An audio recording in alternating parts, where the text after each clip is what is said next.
Dhaka medical কলেজে গণ অভ্যুত্থানে শহীদ হওয়া 6টি বেওয়ারিশ লাশ এখনো আছে বলে জানতে পারে শাহবাগ থানার ওসি খালিদ মনসুর। 6টি লাশ আছে এই তথ্য নিশ্চিত করে। বিশেষ সেল টিম ঢাকা মেডিকেল কলেজের ফরেনসিক মর্গে গিয়ে সরেজমিনে লাশগুলো পরিদর্শন করে। মাথার খুলির এক পাশে কিছু অংশ নেই এবং শরীরের বিভিন্ন জায়গায় ক্ষতের স্থান, তো সেগুলো দেখে আমাদের ধারণা হয়েছে লাশগুলো হচ্ছে গুলির কারণে শহীদ হয়েছে। অজ্ঞাতনামা পুরুষ বয়স 20, অজ্ঞাতনামা পুরুষ বয়স 25, অজ্ঞাতনামা পুরুষ বয়স 22, অজ্ঞাতনামা মহিলা বয়স 32, অজ্ঞাতনামা পুরুষ 30 এবং এনামুল বয়স 25। একজনের নাম পাওয়া গেছে, এনামুল বয়স 25। আমাদের সেলের এই লাশ বিষয়ক যোগাযোগের নাম্বার 016213241873241887। 324187 আমাদের সেলের একজন ওয়াসিমুল হাসান শাতিল, তার নাম্বার এটা। বৈষম্য বিরোধী ছাত্র আন্দোলন গত 8 জানুয়ারি জুলাই গণ অভ্যুত্থান বিষয়ক একটি বিশেষ সেল গঠন করে। সেই বিশেষ সেল তার রুটিন ওয়ার্ক করতে গিয়ে ঢাকা মেডিকেল কলেজে গণ অভ্যুত্থানে শহীদ হওয়া 6টি বেওয়ারিশ লাশ এখনো আছে বলে জানতে পারে। এই তথ্য জানার পর আজ বিশেষ সেলের একটি টিম শাহবাগ থানায় গমন করে এবং শাহবাগ থানার ওসি খালিদ মনসুর 6টি লাশ আছে এই তথ্য নিশ্চিত করে। এরপর এই লাশগুলো তিনি জানান যে লাশগুলো ঢাকা মেডিকেল কলেজের ফরেনসিক মর্গে আছে।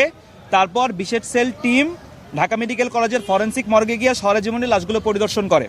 লাশগুলোর প্রাপ্ত তথ্য নিম্নরূপ: অজ্ঞাতনামা পুরুষ বয়স 20, অজ্ঞাতনামা পুরুষ বয়স 25, অজ্ঞাতনামা পুরুষ বয়স 22, অজ্ঞাতনামা মহিলা বয়স 32, অজ্ঞাতনামা পুরুষ 30 এবং এনামুল বয়স 25। একজনের নাম পাওয়া গেছে, এনামুল বয়স 25। আমাদেরকে শাহবাগ থানা নিশ্চিত করেছে যে লাশগুলোর ময়নাতদন্ত করা হয়েছে। 5 জনের, এখানে যে 6টার মধ্যে 5 জনের ময়নাতদন্তের রিপোর্টে মৃত্যুর কারণ হিসেবে লেখা হয়েছে আঘাতজনিত কারণে মৃত্যু, আর একজনের যে এনামুল তার মৃত্যুর কারণ হিসেবে লেখা হয়েছে ডিজিজড, উপর থেকে নিচে পড়ে মৃত্যু। আর মৃতদেহগুলোর ডিএনএ সংগ্রহ করা হয়েছে বলে তারা জানিয়েছে এবং মৃতদেহের পরিহিত আলামত সংগ্রহ করা হয়েছে। এই মুহূর্তে সবগুলো লাশ ঢাকা মেডিকেল কলেজের ফরেনসিক হিমাগারে সংরক্ষিত আছে। শাহবাগ থানার পক্ষ থেকে বলা হয়েছে লাশগুলো বৈষম্য বিরোধী আন্দোলনের, অর্থাৎ আমরা ধরে নিচ্ছি লাশগুলো গণ অভ্যুত্থানের। তবে কবে এবং কয় তারিখে তারা লাশগুলো এনেছে সেটা এখন স্পষ্ট করেনি। আমরা গণ অভ্যুত্থান সেলের পক্ষ থেকে জানাচ্ছি উল্লেখিত বয়সের কেউ যদি মিসিং থাকেন তবে তারা এবং তার পরিবারের সদস্যরা জুলাই গণ অভ্যুত্থান বিষয়ক সেলে যোগাযোগ করার জন্য আমরা এই লাশগুলো তার পরিবারের কাছে ফিরিয়ে দেওয়ার জন্য সর্বাত্মক চেষ্টা করব। আমাদের সেলের এই লাশ বিষয়ক যোগাযোগের নাম্বার 01621, আমি আবার বলছি 01621324187 324187। আমাদের সেলের একজন ওয়াসিমুল হাসান শাতিল, তার নাম্বার এটা। আর এই মুহূর্তে আমরা যে লাশগুলো পরিদর্শন করেছি সেই পরিদর্শন বিষয়ে লাশগুলো কি অবস্থায় আছে, কিভাবে আছে, এই বিষয়ে কথা বলবে আমাদের সেলের অন্যতম সদস্য নাফিস ইসলাম সাকাফি।